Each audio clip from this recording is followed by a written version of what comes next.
Hey y'all, my name is Frederica and welcome back to the third episode of Debunking the Myth of a Superwoman. This journey has been awesome and I'm so glad that I showed up. Well, today I brought along another queen to chop it up on our next topic, when it's over. So come on in and get involved in this conversation. Today I'm joined with two-time Olympian, 1992 silver medalist, and my friend Lavonna Martin-Floreal. And we're going to be talking about when it's over. Lavonna, welcome. Thank you, Freddie. Thank you. Shout out to the Lady Vols. Yes, when it's over. What does that mean? That means transitioning from retirement. We're talking about transitioning from being the sole care providers for our children to empty nesters. So there's just so many aspects with when it's over. For me personally, I just recently retired after 23 years of law enforcement, and it was a huge just re-strategizing and restructuring my life. So I can just, it's so many steps that I had to take to just get back to that normalcy, that civilian life, quote unquote. Lavonna, just what about you being a high-level athlete and traveling all over the world representing the United States? How was that transition and just coming from that athletic level of athleticism to being kind of like a normal civilian yourself? Yeah. Well, first of all, thank you so much for having me and allowing me to be part of your podcast and your discussion. And you're so right. When it's over, it encompasses so much. And in particular, when I think about it from the perspective of being a woman, it encompasses a lot because we're layered. Mm-hmm. We're moms, we're wives, we're taking care of our extended families, we're friends, and oftentimes we have a difficulty of moving from, I think you said this to me before, like that memory part of our lives. Remember we've talked about this, about being stuck in a time frame where this is that particular memory and you want to replicate those feelings constantly. So I would say as an elite level athlete, that's probably what I struggled with for so many years, and that's why it's been in my heart to have a discussion about when it's over. Yeah, right. Yeah, definitely mean what you say about that. You know, me just being a police officer, just transitioning, because my main goal was to protect and serve the public. That's all I did: protect and serve, putting myself in hurt, harm, and danger, really. Right. So now I'm coming from that. I always had to be just at my best, mentally, physically, emotionally. At least I had to act like I was, and there was times where I didn't feel that way, but I always had to put on that. This is what this whole podcast is about: put on that whole superwoman persona. And now I'm just kind of transition. I'm coming back down, and I feel like I can really take care of myself. I can really deal with those issues that I was suppressing, that I wasn't handling. So yeah, it's been a good transition for me. Now I'm just in a position where I can just kind of empower, inspire, and motivate and pay it forward. Yes. Well, I think what happens is that, like, recently I've talked to a lot of elite level athletes because that's my sphere of influence. We all get a chance to, if you're wise about how we go through this life, you'll see where your level of influence will be. And one thing that I have noticed is that when you have worked at such a high level, whether it be as a law enforcement or whether it be as an athlete or any job that you do, when you work at such a high level, there is a level of difficulty when it's time to transition. My thoughts and my goals is that, like, how can we transition and be triumphant in that transition? Like, I'll give you an example. I was talking to a young man the other day, high-level Olympian, high-level football player. He's making a transition. He's a dad, married, and his career is almost at the tail end of his career. And he is struggling. Like, what do I do? Who am I? How do I navigate my way through this life? And I just feel like it's an honor to be able to have gone through this own personal journey that I've had, to be able to talk to him, to say, you know what? It's okay. It's okay to recognize that you're seeing that you're not going to be this person, but you're going to be even greater in the next steps of your life to be this person based off of the experiences that you learned as in elitism and athletics and at high-level athletics. Wow, yeah, that's a good point you made there. Yeah, you just hit a good point, even thinking we're both parents, we're both mothers, and my daughter recently got married. So again, of course, I love the joy of being a mother, and when you're in the midst of it, you're taking care of her, and it's like so much work. We're juggling our work life, our life, and our children are a big aspect of that. And recently, my daughter got married, and it's like, I'm an empty nester, now what? So that's a whole transition as well, because it's like you got to pull back because now you have this adult. but you're used to, I mean, yes, I still empower her, but I have to do it in a way, it's on a different level of empowerment, because now this is an adult. So that was a huge transition for me, just giving her the room now to make her choices, and her, even though I might don't agree with them or might agree with them, right, they're her choices though. Whereas before I was just kind of calling all the shots in her life. So that was a huge transition for me too, just coming from a single mother, because me and Shai had been together, right, with me just being a widow, and that was a huge transition for me as well. So yeah, I can understand what you're saying with just coming from that level of like calling the shots, and then like now just changing things up. Yeah, and in my life, I feel like at the level I was athletically, I made 2 Olympic teams, as you already mentioned. I got a silver medal. So therefore, you can imagine, I mean, I'm not from New York, so I'm from a little small town in Dayton, Ohio. So I was a star in Dayton, Ohio, right? And so transitioning from stardom being important in my mind, that was the problem. It was the identification of what I thought of as important, but being important in my mind, and then transitioning from, okay, I'm this big star, and now I'm back to this, just one of the stars in the galaxy, you know, amongst many. That was a challenge. And I think what I realized, which is what we have had some really good conversations about, I didn't deal with it. So I just kept that in a space in my heart or in my head or wherever, and it's almost like I was trying to replicate that feeling. You know, I'll give you another example. When I stood on the medal stand to get my Olympic medal, I remember this very vividly.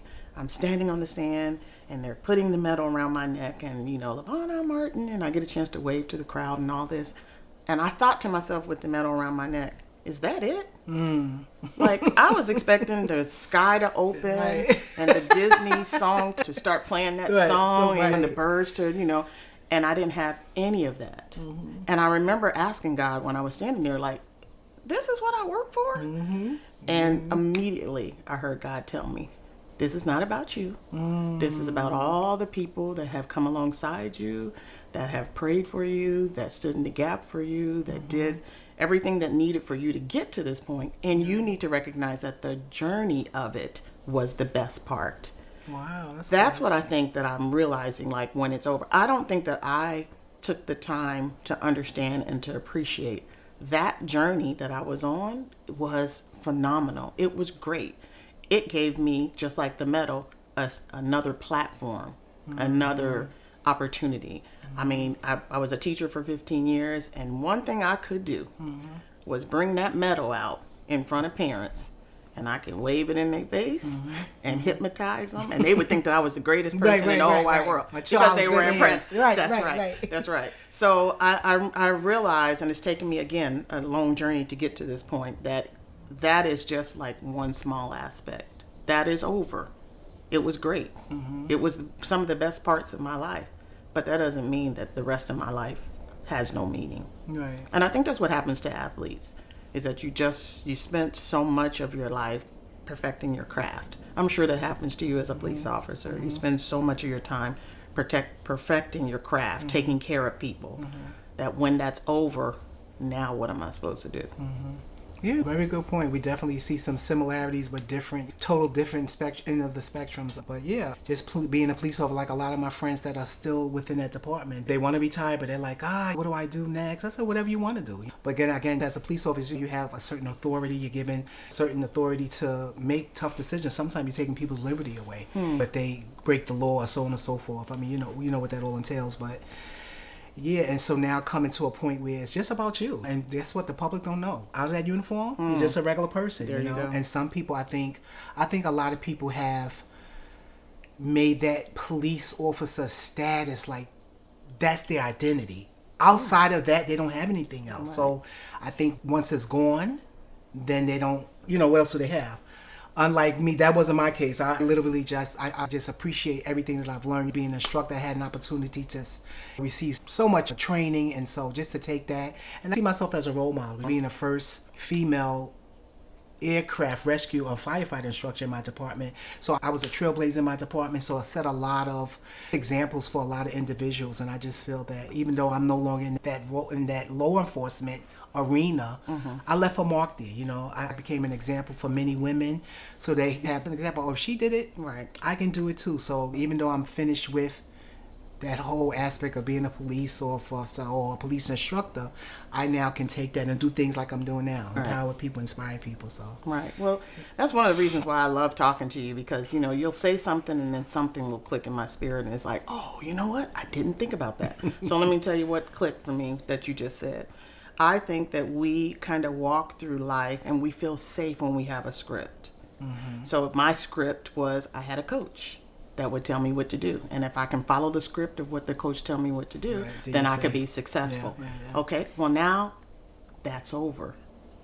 I'm in a new lane. I'm a wife, I'm a mother, I'm a teacher. I don't have a script for this. And you know as well as I know that raising a child, there is no script. Right. You know, so now I realize, and it never dawned on me until right now, I feel safer when I have the script. Wow. When I know the I path could that I'm definitely feel supposed that. to be walking on.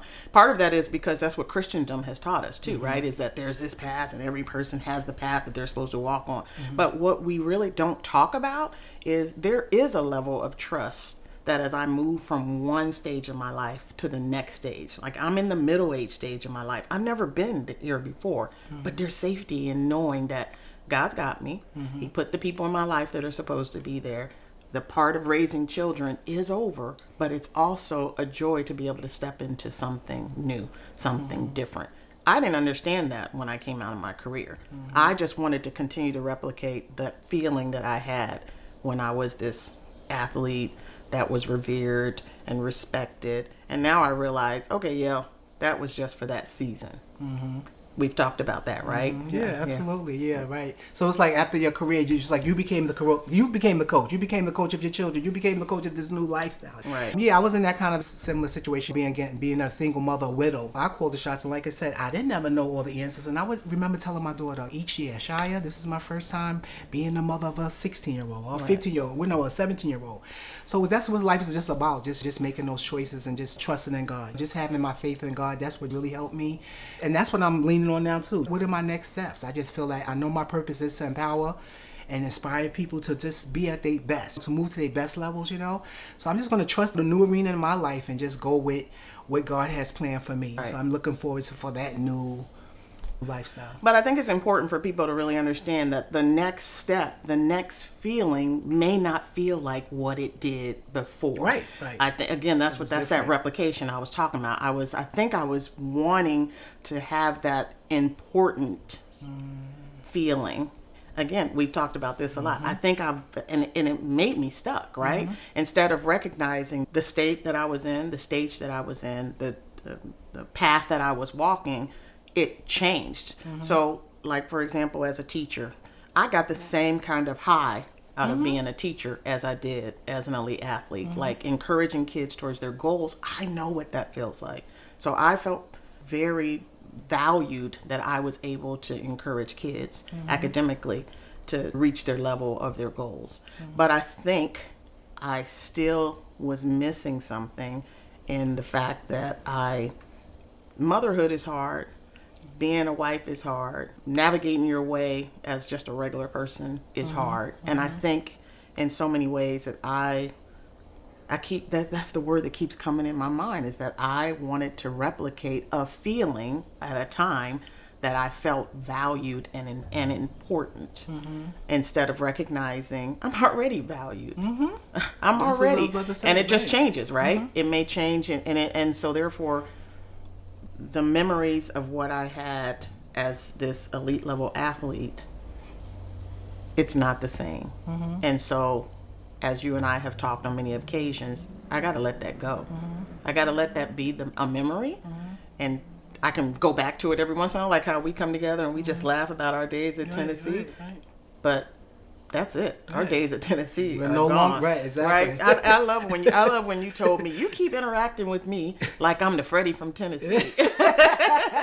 Exactly. And I'm like, oh, I didn't realize that I was doing Yeah, that, because I think that some people, that's what we do. We put people in boxes instead of letting ourselves grow out of the when it's over part. Right. Because again, we want to attach ourselves to those joyous occasions, those joyous moments.